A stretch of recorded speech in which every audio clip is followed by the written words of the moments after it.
sebangsa dan setanah air. Sedunia nyata dan dunia maya yang ternyata nyata juga. Ini geremengan saya, pernyataan bebas yang dijamin konstitusi.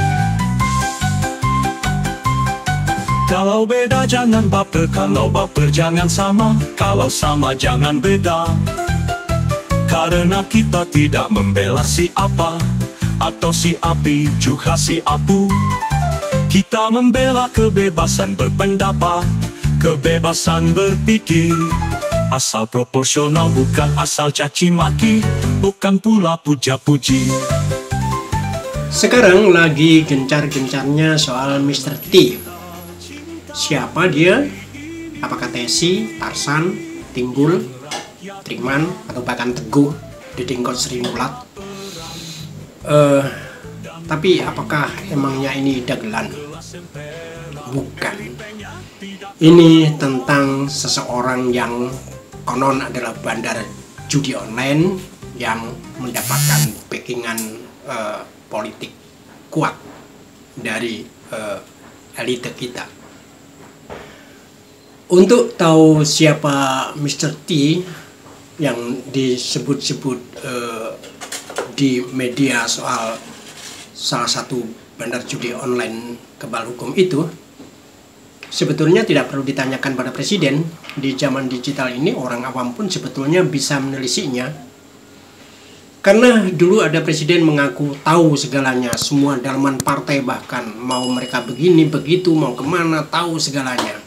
Karena dia didukung oleh aparatur intelijen yang lengkap di kepolisian, di TNI, dan sebagainya, juga dengan alat-alat canggih. Tetapi apa arti pernyataan itu kalau kita lihat bagaimana tindakan hukumnya, penegakan hukumnya? Tahu untuk apa? Tahu untuk melakukan tindakan hukum atau tahu untuk melakukan penyanderaan, untuk jual beli? Itu makanya kalau kita membicarakan pengakuan presiden di masa lalu bahwa dia maha tahu menjadi norak, menjadi lucu dan menyedihkan sekarang ini. Wajar saja kalau presiden tahu segalanya, karena ya tadi dia didukung oleh aparatur intelijen dengan prasarana dan sarana yang canggih. Tak ada rahasia yang bisa disembunyikan dalam abad teknologi komunikasi dan informasi ini.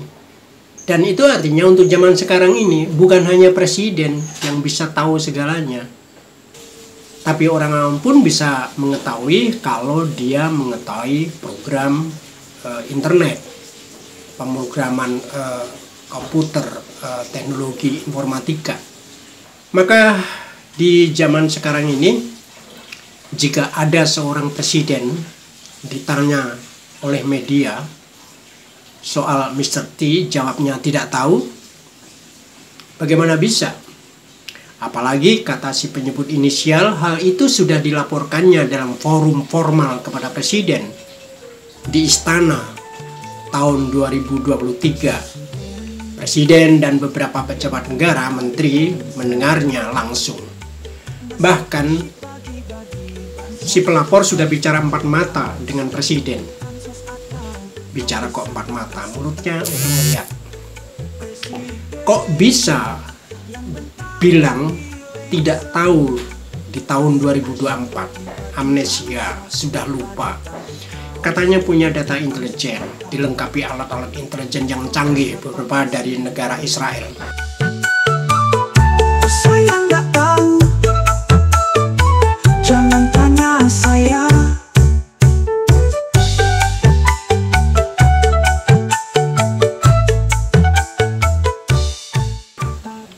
Maka jangan salahkan jika orang bisa menduga jawaban presiden itu diplomatis, artinya juga politis, tidak terang, tidak clear, bisa jadi tidak jujur, ada yang disembunyikan.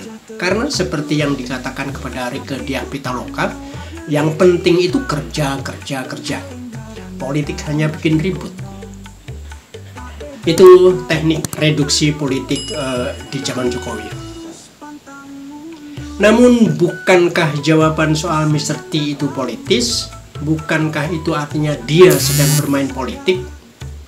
tentu saja harus ditunggu apa eksekusinya untuk mengetahui apakah jawaban tadi jujur atau tidak. Untuk sesuatu yang sudah diketahuinya setahunan yang lalu. Sayang sekali di akhir masa jabatannya Joko Widodo semakin ke belasuk-belasuk, semakin ketat protokolernya, semakin merangsek pas pampresnya. Kita bisa lihat perubahan itu.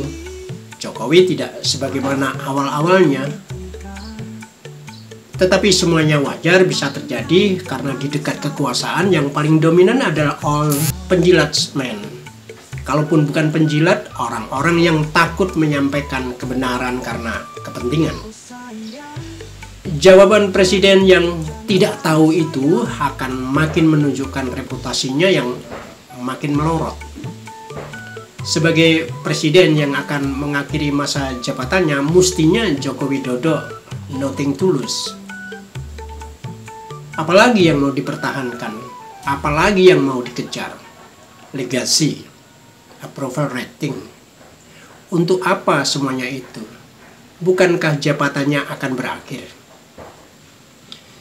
Di zaman medsos, internet, digital, perilaku politik Joko Widodo jadi tampak menyedihkan, naif.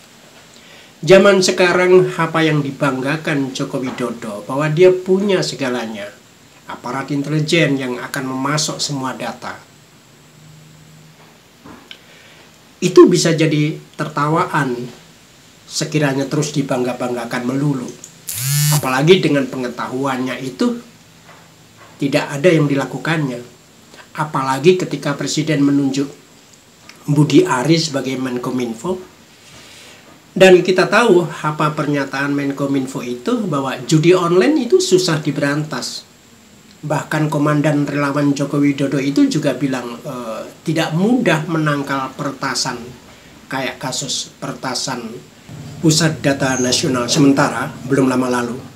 Padahal kemampuan hacking anak-anak muda Indonesia disegani para hackers kelas dunia, baik hacker hitam maupun hacker putih.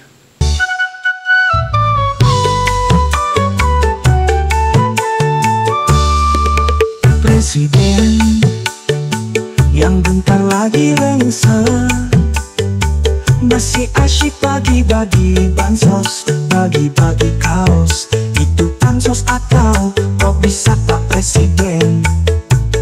Presiden yang bentar lagi lengser, masih asyik bagi-bagi bansos, bagi-bagi kaos. Itu bansos atau kok bisa Pak Presiden? Namun memakai cara berpikir Joko Widodo, dipilihnya Menkominfo itu bukan tidak mungkin, memang disengaja. Kalau pinter kan malah bahaya. Maka jika di akhir kekuasaan Presiden Joko Widodo tampak masih mubat mabit karena ada target yang masih dikejar. Persoalan Kaisang ini belum tuntas dan masih menggelisahkan. Persoalan anak bungsu Sang Kaisang itu sangat menggelisahkan karena belum jelas posisinya di mana, elektabilitasnya yang paling aman di mana, dan bagaimana nanti rekayasa politiknya kalau semuanya jeblok. Kepentingan politik, kekuasaan yang dirancangnya sendiri itu tak bisa ditutupi, yang membuat Jokowi tidak bisa tinggal diam. Tidak perlu alat canggih sebagaimana dimiliki seorang presiden untuk tahu semua itu. Cukup netizen menggunakan nalar melihat berbagai podcast politik dan narsum, cermati terutama narsum yang kredibel dan berintegritas, cross check dan susun timelinenya, maka dalaman Joko Widodo tidak ada yang bisa disembunyikan. Seorang pemimpin politik yang sibuk dengan gerak-gerik belaka, dia tak akan bisa membuat gerakan. Dia hanya akan menjadi pemimpin reaktif atas dirinya sendiri. Itu ending yang tragis sebetulnya, menyedihkan. Apalagi ketika jurus yang dipakai adalah pendekatan 3A. Adigang, adigung, adiguna, mentang-mentang berkuasa, tetapi jumawa nanging ora kuwowo. Itu mungkin soal marwah, soal derajat. Dan saya kira cukup 10 tahun ini. Kalau beda jangan baper, kalau baper jangan sama, kalau sama jangan beda. Karena kita tidak membela si apa atau si api juga si apu. Kita membela kebebasan berpendapat, kebebasan berpikir. Asal proporsional, bukan asal caci maki, bukan pula puja-puji. Karena kita cinta negeri ini